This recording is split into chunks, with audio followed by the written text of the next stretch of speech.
What's up, gamers?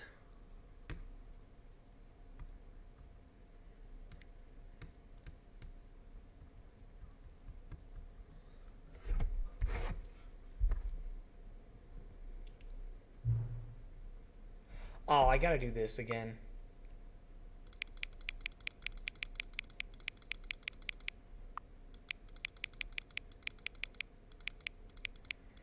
I'm just gonna wait till it's actually 5:15 to do that.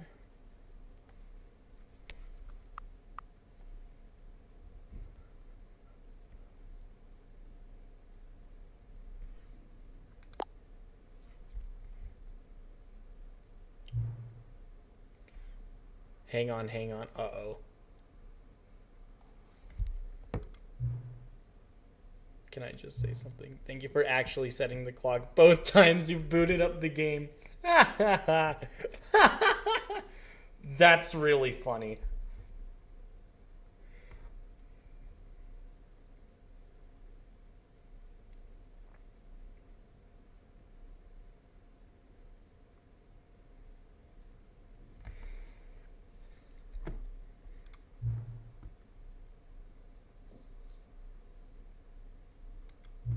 But you're actually taking the time to set the clock, and I appreciate that. That's how I know that you care about this experience. You're paying attention. Because, like, I booted this up once before, and then the thing started, and I was like, oh, right, I was going to stream this. So then I turned it off before anything actually happened and, like, started streaming. And so this is the second time I had to do that. I don't even have any way of knowing if the times you're setting are correct. Tell you what, I'll make you a deal. Since you've been so cooperative, the next time you boot up the game and see the screen, just set the clock to your favorite time. Go ahead, pick whichever time you want. Even if it's not the correct time, you've earned it. Alright, I'll let you get back to the video game now. That's funny. Let me fix the lighting.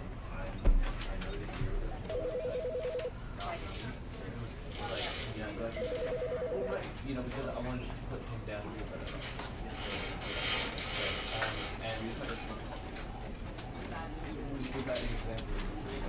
Oh shoot, that's like doable. Y'all can like see, can't you? Hold on, I might try turning it on.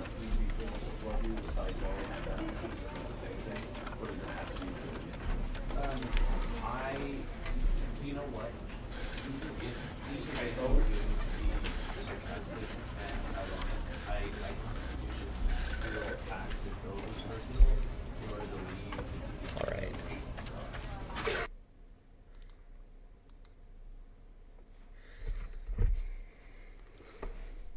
This is the story of a man named Stanley. What's good, Stanley?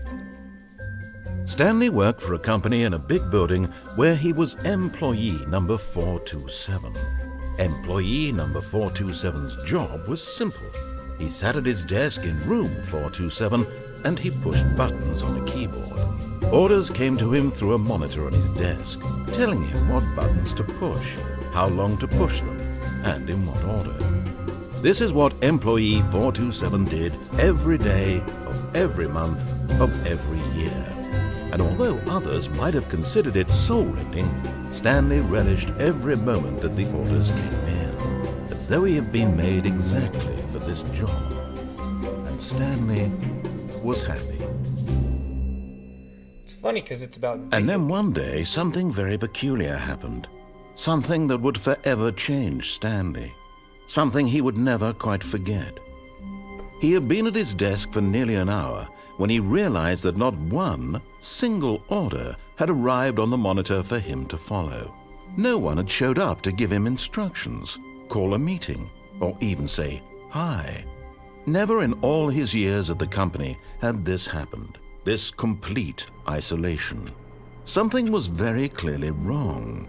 Shocked, frozen solid, Stanley found himself unable to move for the longest time. But as he came to his wits and regained his senses, he got up from his desk and stepped out of his office. All of his co-workers were gone. What could it mean? Stanley decided to go to the meeting room. Perhaps he had simply missed a memo.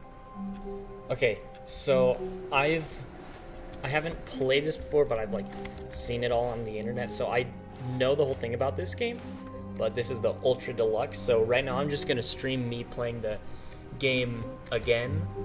I mean, you know, experiencing the game again and just doing stuff. And then next week, I'll be in a Discord call with Miles, and we'll experience the new content together.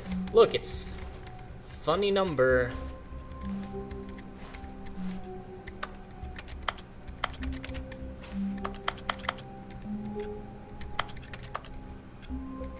When you...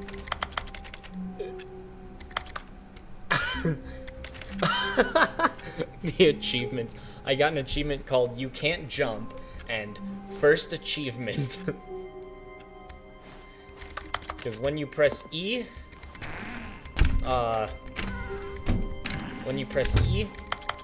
it does that. It just plays various key clicking noises. When Stanley came to a set of 2 open doors, he entered the door on his left. So I'm gonna just start by doing everything normally.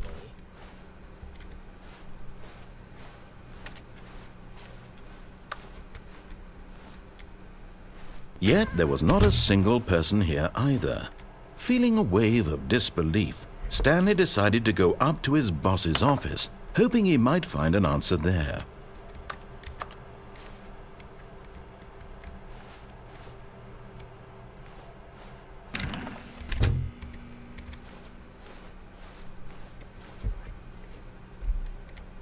Coming to a staircase, Stanley walked upstairs to his boss's office. I'm just doing exactly what the narrator tells me. I'm going to announce this stream also on... Nobody's watching. Why am I talking? And nobody's gonna watch the VOD. Oh, well.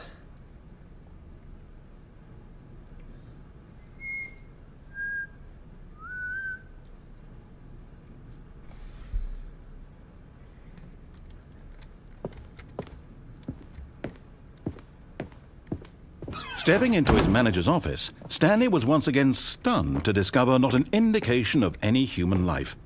Shocked, unraveled, Stanley wondered in disbelief who orchestrated this, what dark secret was being held from him.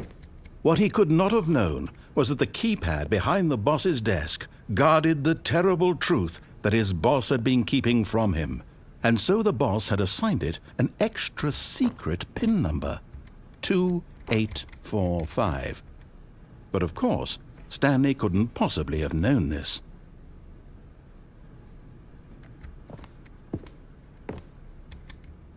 All right, 2845.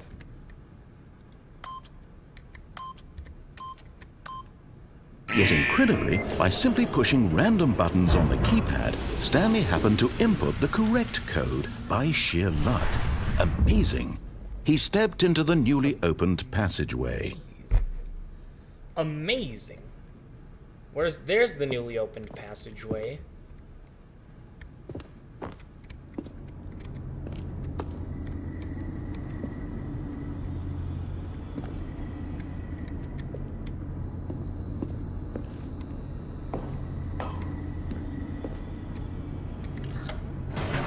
Oh, good, I can see it.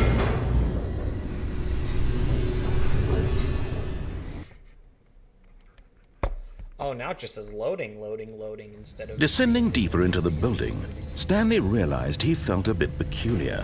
It was a stirring of emotion in his chest, as though he felt more free to think for himself, to question the nature of his job. Why did he feel this now, when for years it had never occurred to him? This question would not go unanswered for long.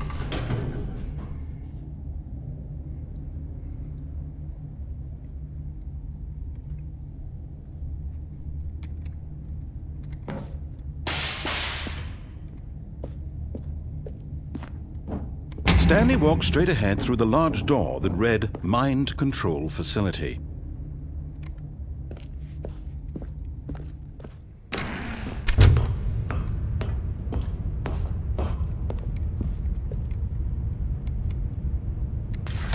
The lights rose on an enormous room packed with television screens. What horrible secret did this place hold? Stanley thought to himself. did he have the strength to find out? Oh man, do I have the strength to find out? I think one of the endings here is that you can just like jump off the edge and die.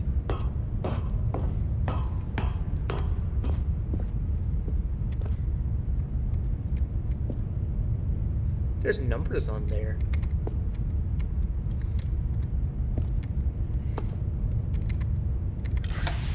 Now the monitors jumped to life, their true nature revealed. Each bore the number of an employee in the building, Stanley's co-workers. Whoa. The lives of so many individuals reduced to images on a screen, and Stanley, one of them, eternally monitored in this place where freedom meant nothing. 104 was fired. Why did 104 get fired?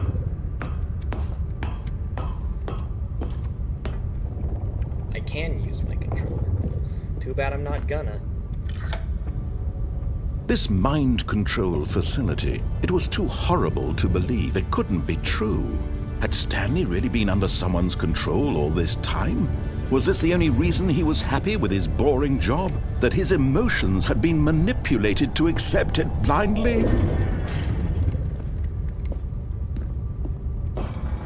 No, he refused to believe it. He couldn't accept it. His own life in someone else's control? Never! It was unthinkable, wasn't it? Was it even possible? Had he truly spent his entire life utterly blind to the world? But here was the proof, the heart of the operation. Controls labeled with emotions, happy or sad or content. Walking, eating, working, all of it monitored and commanded from this very place. And as the cold reality of his past began to sink in, Stanley decided that this machinery would never again exert its terrible power over another human life. For he would dismantle the controls once and for all.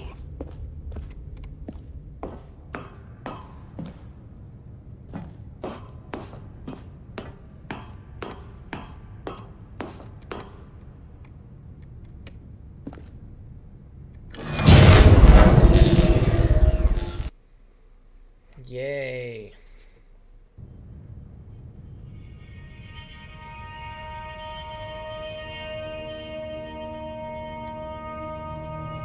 Blackness and a rising chill of uncertainty.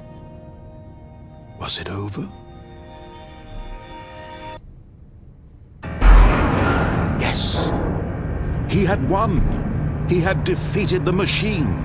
Unshackled himself from someone else's command. Freedom was mere moments away. Freedom. And yet, even as the immense door slowly opened, Stanley reflected on how many puzzles still lay unsolved. Where had his co-workers gone? How had he been freed from the machine's grasp? What other mysteries did this strange building hold? But as sunlight streamed into the chamber, he realized none of this mattered to him. For it was not knowledge or even power that he had been seeking, but happiness. Perhaps his goal had not been to understand, but to let go. No longer would anyone tell him where to go, what to do, or how to feel. Whatever life he lives, it will be his. And that was all he needed to know. It was perhaps the only thing worth knowing. Stanley stepped through the open door.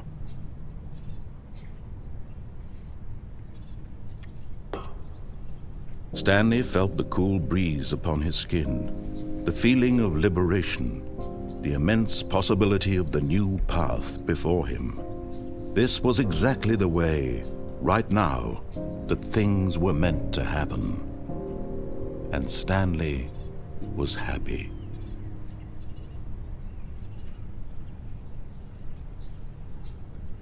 And that's the story. That's the game. Thanks for watching.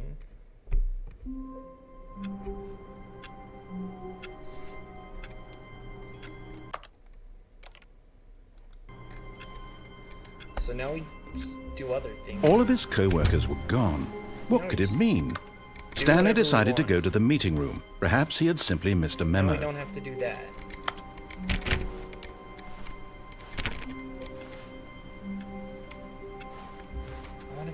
420. Stanley went around touching every little thing in the office, but it didn't make a single difference, nor did it advance the story in any way.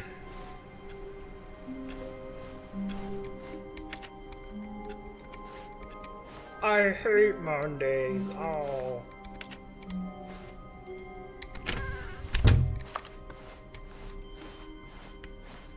When Stanley came to a set of 2 open doors, he entered the door on his left. Yeah, no, we ain't doing that. This was not the correct way to the meeting room, and Stanley knew it perfectly well. Perhaps he wanted to stop by the employee lounge first, just to admire it.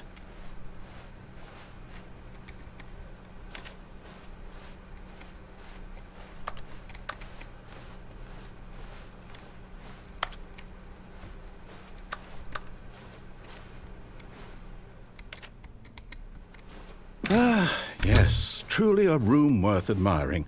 It had really been worth the detour after all, just to spend a few moments here in this immaculate, beautifully constructed room. Stanley simply stood here, drinking it all in.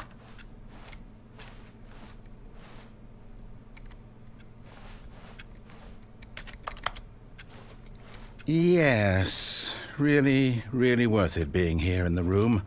But eager to get back to business, Stanley took the first open door on his left. This time I'm gonna disobey everything he says. Stanley was so bad at following directions, it's incredible he wasn't fired years ago. Yup.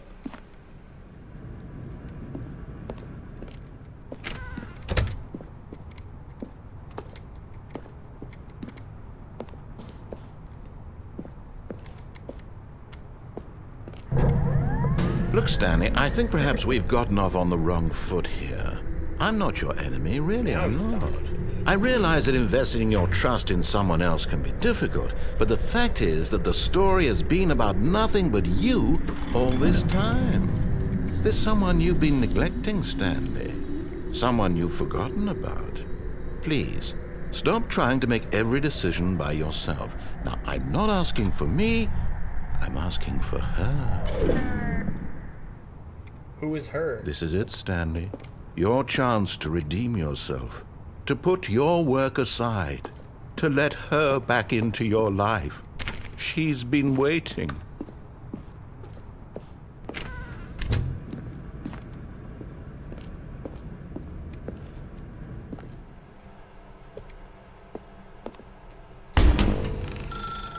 That's her, Stanley.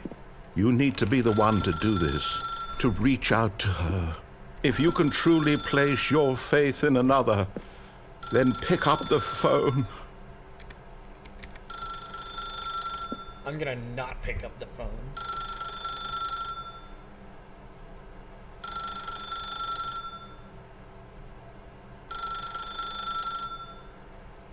Okay, fine, I'll pick up the phone.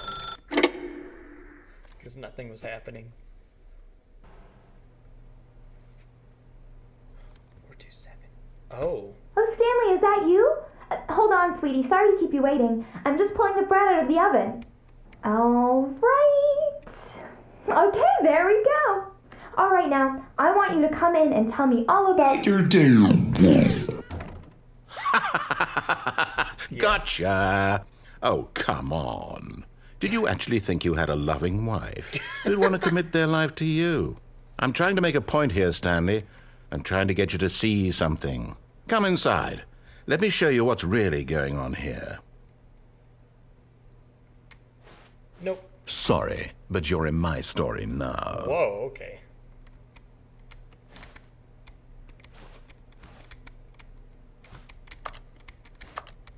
Fine. This is a very sad story about the death of a man named Stanley. Aw. No. I will not.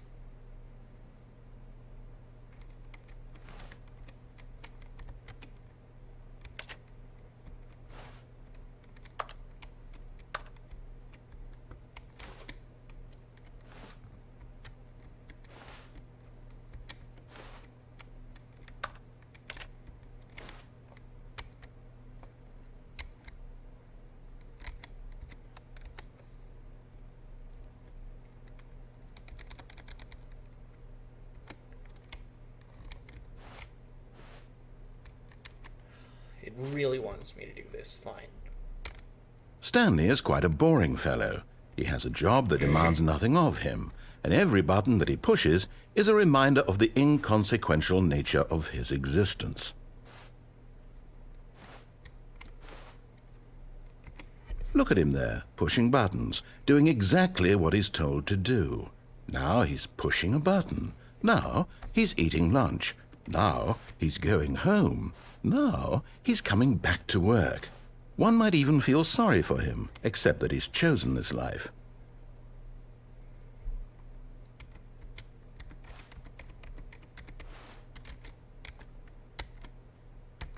But in his mind, in his mind he can go on fantastic adventures. From behind his desk, Stanley dreamed of wild expeditions into the unknown, fantastic discoveries of new lands. It was wonderful, and each day that he returned to work was a reminder that none of it would ever happen to him.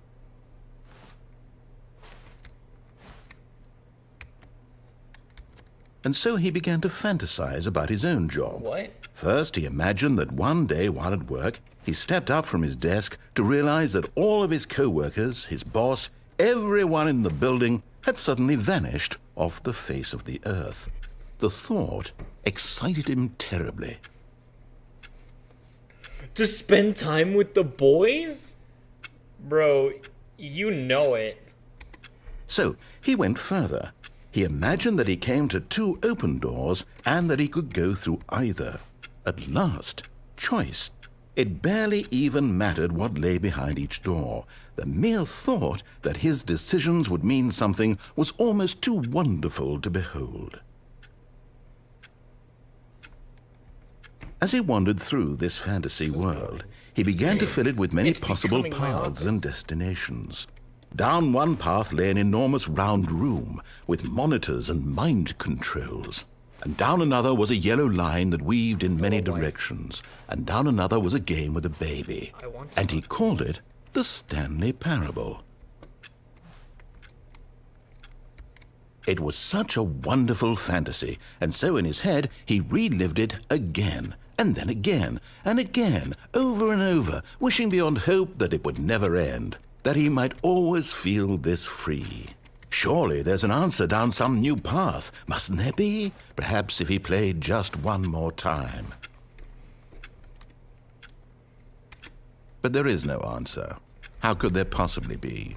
In reality, all he's doing is pushing the same buttons he always has. Nothing has changed. The longer he spends here, the more invested he gets, the more he forgets which life is the real one. And I'm trying to tell him this, that in this world he can never be anything but an observer, that as long as he remains here, he's slowly killing himself. Oh. But he won't listen to me. He won't stop. Here, watch this. Stanley, the next time the screen asks you to push a button, do not do it. You see? Can he just not hear me? How can I tell him in a way that he'll understand that every second he remains here, he's electing to kill himself? How can I get him to see what I see? How can I make him look at himself? I suppose I can't, not in the way I want him to. But I don't make the rules. I simply play to my intended purpose, the same as Stanley. We're not so different, I suppose. I'll try once more to convey all this to him. I'm compelled to. I must. Perhaps, well, maybe this time he'll see. Maybe this time. And I tried again, and Stanley pushed a button. And I tried again, and Stanley pushed a button. And I tried. Oh gosh.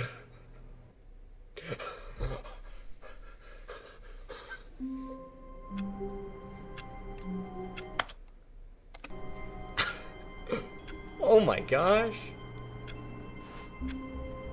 Well, All of his co-workers were gone. What could it mean? Stanley decided to go to the meeting room. Perhaps he had simply missed a memo.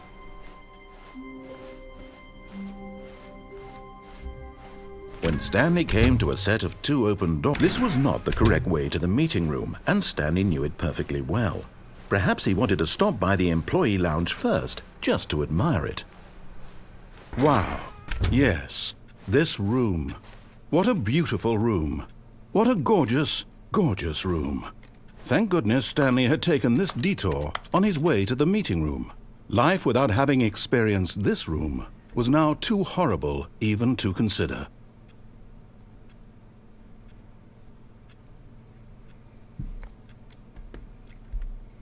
Yes, really, really worth it being here in the room. A room so utterly captivating that even though all your co-workers have mysteriously vanished, here you sit looking at these chairs and some paintings. It's really worth it. It's a good room. It's well designed. I like the little difference in the floors. Gives you an air of, classism. And At this point, society. Stanley's obsession with this room bordered on creepy and reflected poorly on his overall personality. It's a good It's room. possible that this is why everyone left.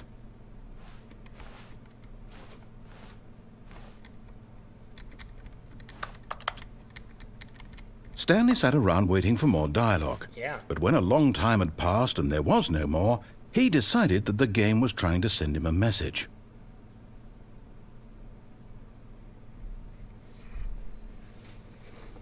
What you got next? What you got next, narrator?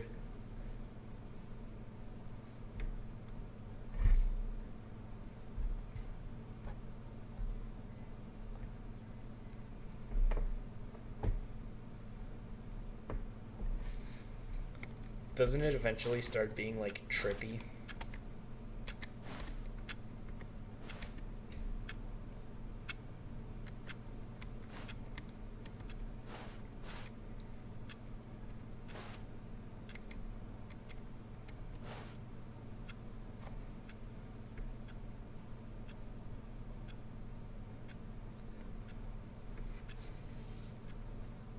Was I hearing my own breathing?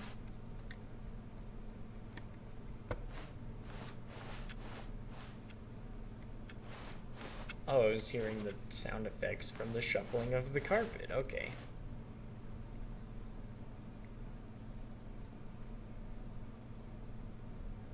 Nice paintings.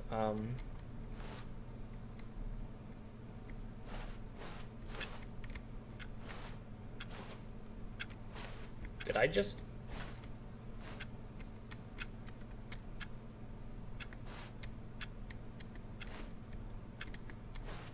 I move up slightly. Am I like standing on that?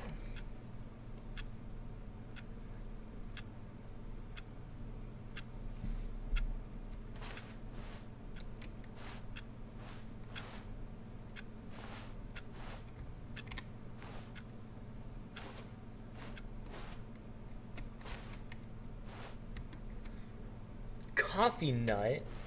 Wow.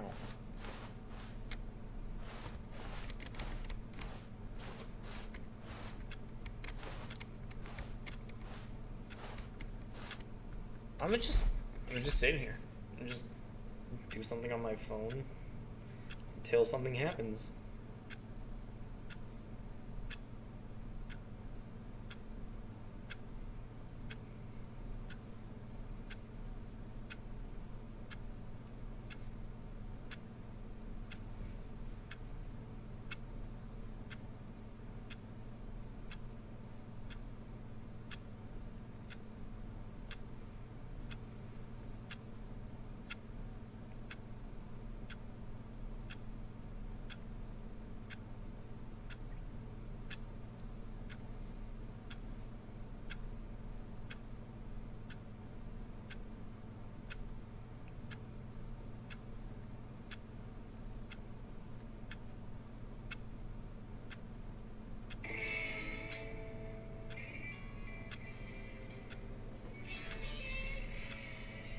Saul. Saul.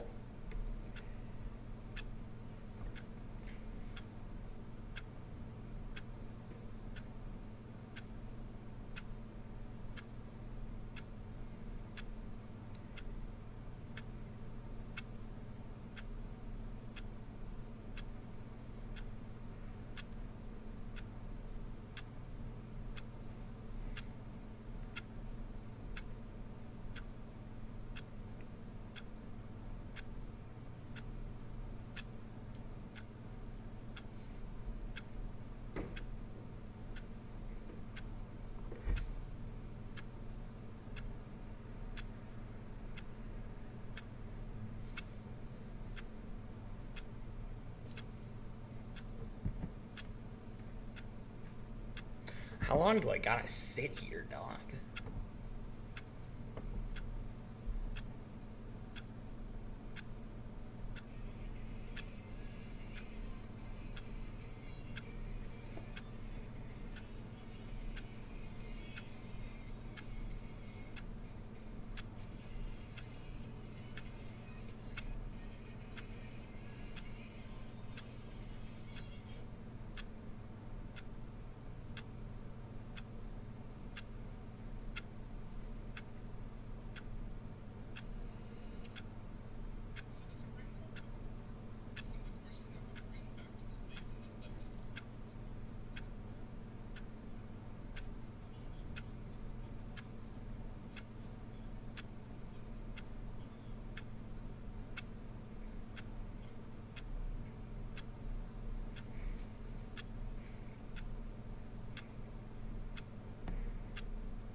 I will not follow for daily anime content. I'm not going to.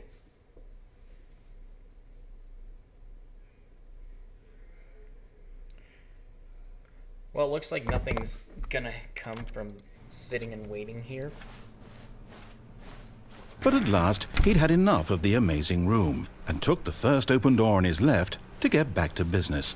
And so he detoured through the maintenance section, walked straight ahead to the opposite door, and got back on track. It's gonna put me back on track. We don't want that. Don't want this. After this run, I'm gonna end this course. I will come up against. But Stanley didn't want to go back to the office.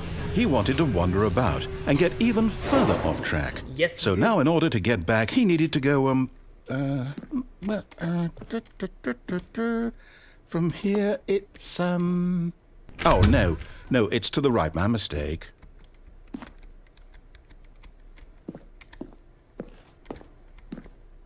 I was gonna say that. No, not the right. Why would I have ever said it was to the right? What was I thinking? It's clearly... Oh dear, would you hold on for a minute, please?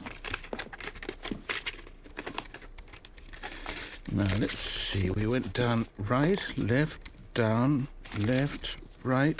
Yep, okay, yes. I've got it now. This story is absolutely, definitely this way.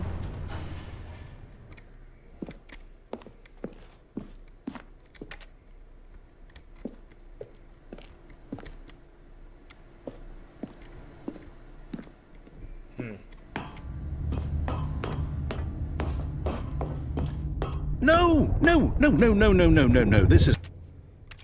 I think the brightness is too low.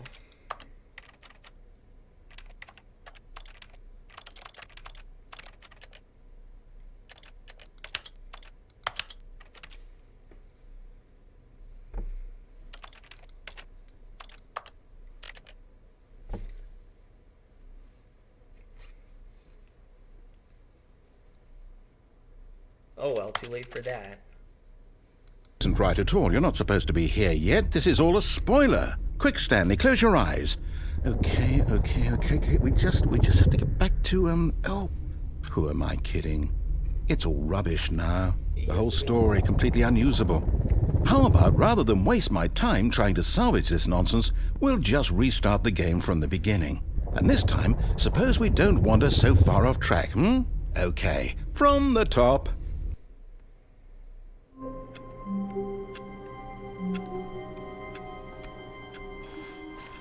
All of his co-workers were gone. What could it mean? Stanley decided to go to the meeting room. Perhaps he had simply missed a memo.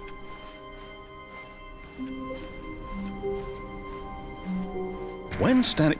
Wait, what? Yeah. No, I restarted. I swear, I definitely restarted the game over, completely fresh. Everything should be... Oh, did something change? Stanley, Did you change anything when we were back in that room with all the monitors? Did you move the story somewhere or... Hold on. Why am I asking you? I'm the one who wrote the story. It was right here just a minute ago.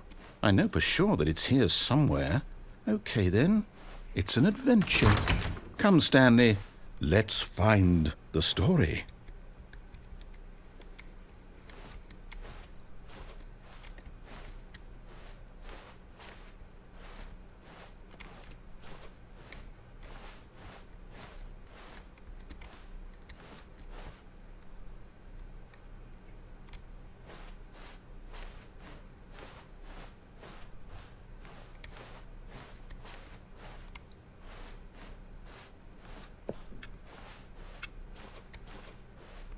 I'll say it. This is the worst adventure I've ever been on. I can promise you there definitely was a story here before. We're in the back. Do we need to restart the game again? Well, I find it unlikely that we'll ever progress by starting over and over again, but it's got to be better than this. Okay, let's give it a shot. Why not?